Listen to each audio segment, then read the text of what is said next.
Кто пригрозил Лукашенку страшной расплатой? Что стало с чыноўнікамі і сілавікамі, якія спрычыніліся да беззаконня, а таксама што вядома пра загадкавыя праблемы самалёта Белавія і трагедыю, якая адбылася на Магілёўшчыне. Вітаем, сябры! Гэта наша Ніва, і зараз мы ўсё вам раскажам.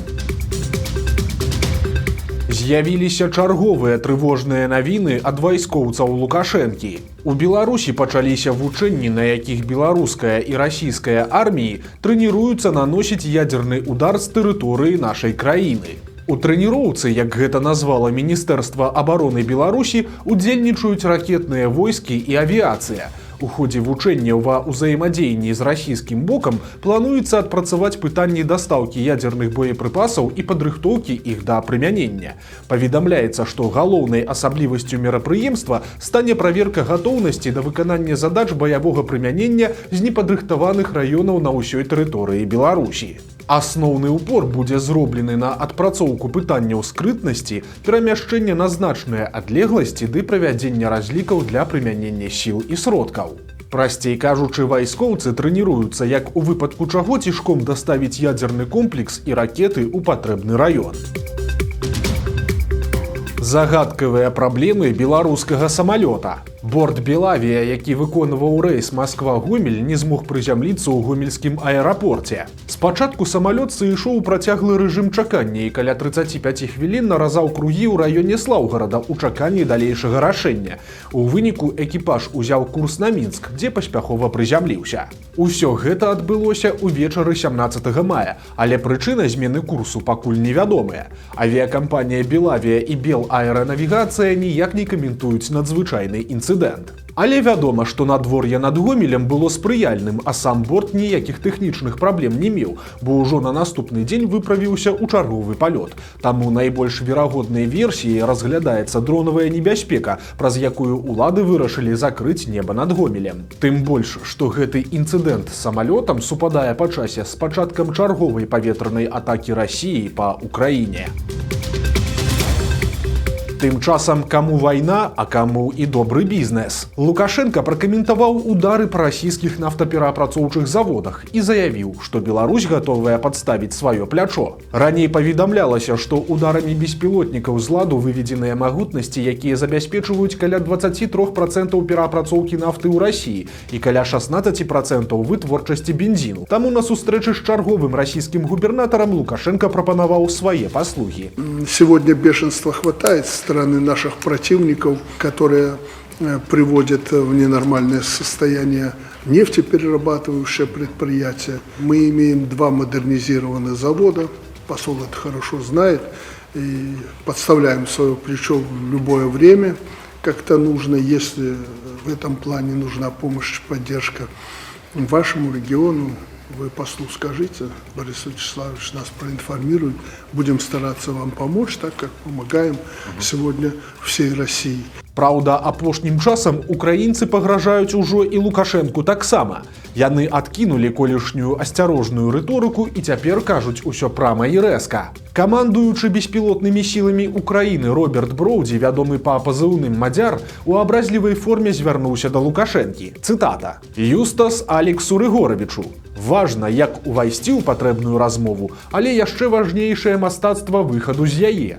Лукашэску, прыглядвайся да перспектыў». Канец цытаты. Гэтыя заявы былі зробленыя на фоне нядаўніх слоў Зяленскага, што Масква актыўна спрабуе ўцягнуць Мінск у вайну і зноў выкарыстаць тэрыторыю Беларусі для правядзення сваіх наступальных ваенных аперацый.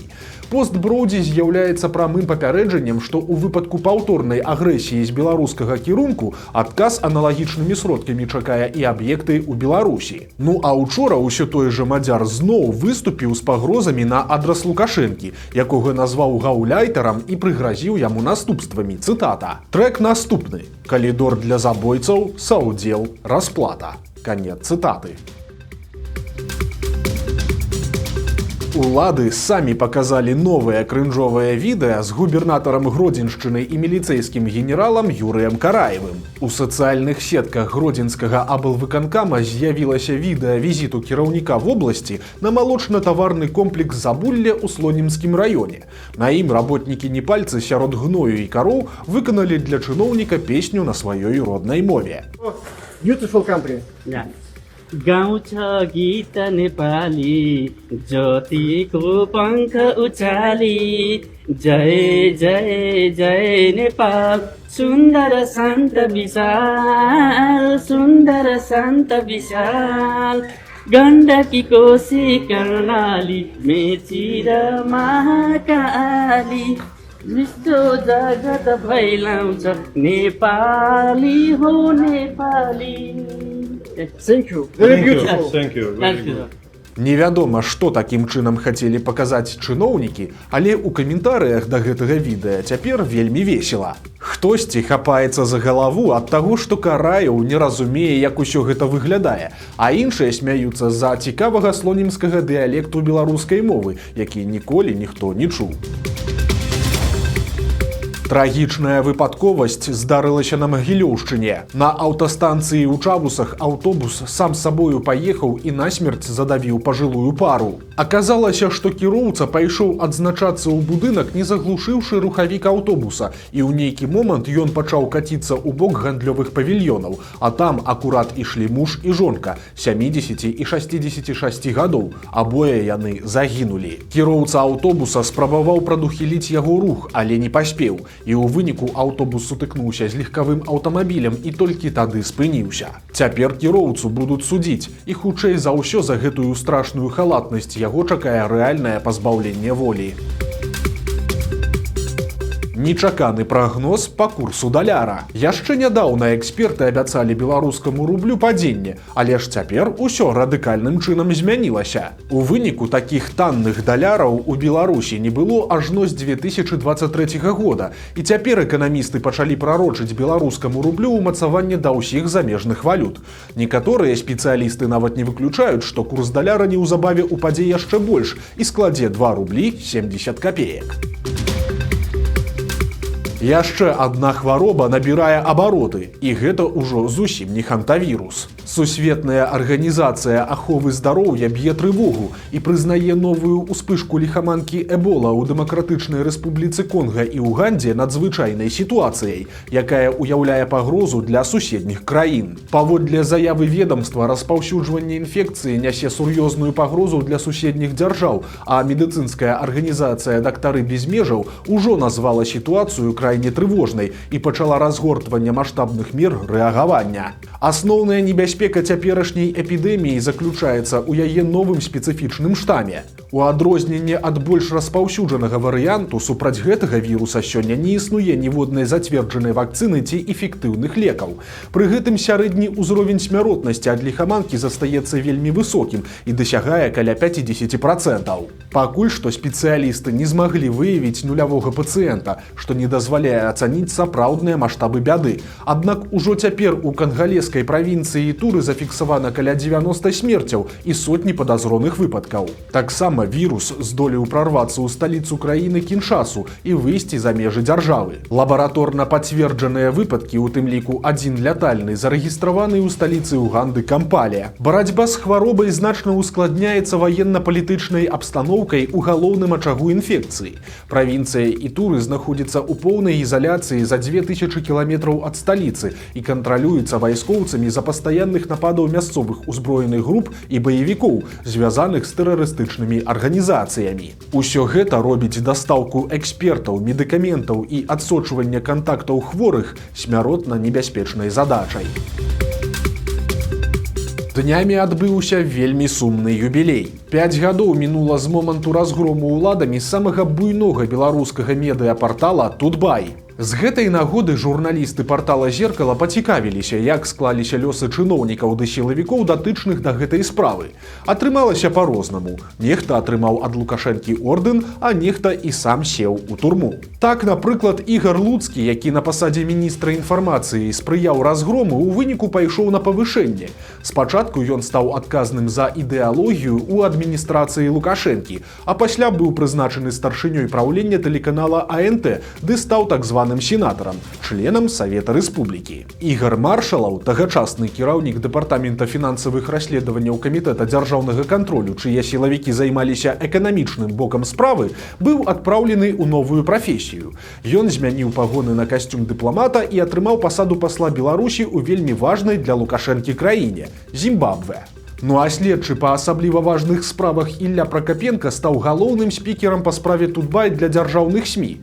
Ён і па сёння працягвае працаваць у органах. Прысуды галоўнай рэдактарцы Тутбай Марыне Золатавай ды генеральнай дырэктарцы Людміле Чэкінай вынесла суддзя мінскага гарадскога суда Валянціна Зянкевіч. За гэта яна трапіла пад санкцыі Еўрасаюза, але сваю працу працягнула. Зянкевіч прысудзіла да доўгіх тэрмінаў лідараў беларускага кангрэсу дэмакратычных прафсаюзаў Александра Ярошука, Сергея Антусевіча ды Ірыну Будгусаі. Таксама яна разглядала справу аб дыверсіі ў мачулішчах, ды судзіла удаву Андрэя Зельцера Марыю Успенскую, адправіўшы яе на прымусовае лячэнне. Апеляцыю па справе Золатавай і Чэкінай разглядаў суддзя Вярхоўнага суда Ігар Любавіцкі, які пакінуў прысуд без зменаў, адправіўшы жанчын на працяглыя тэрміны ў калонію. Пасля Любавіцкі атрымаў ад Лукашэнкі ордэн пашаны і нават трапіў у дэлегаты усебеларускага народнага сходу.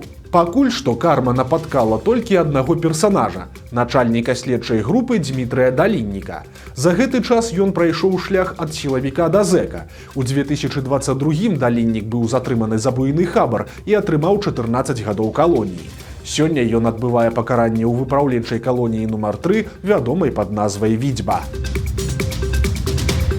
Беларуская міліцыя зноў зладзіла страляніну. Цяпер такім чынам затрымлівалі п'янага кіроўцу ў Баранавіцкім раёне. Мужчына не спыніўся па патрабаванні даішніка, і сілавікі кінуліся ў пагоню. Але кіроўца ствараў на дарозе рэальную пагрозу іншым удзельнікам руху, таму было прынята рашэнне выкарыстаць табельную зброю. Пасля страляніны па колах гоншчык усё ж спыніўся. Аказалася, што за рулём быў яўна нецвярозы 39-гадовы мужчына, а побач з ім гаспадар аўто. У выніку у камеры ізалятара апынуліся абодва. Кіроўцу пагражае вялікі штраф да 200 базавых велічынь, але таксама пакараюць і пасажыра. За перадачу аўто п'янай асобе ўладальніку аўто пагражае штраф ад 50 і да 100 базавых велічынь ды пазбаўлення правоў кіроўцы на 3 гады.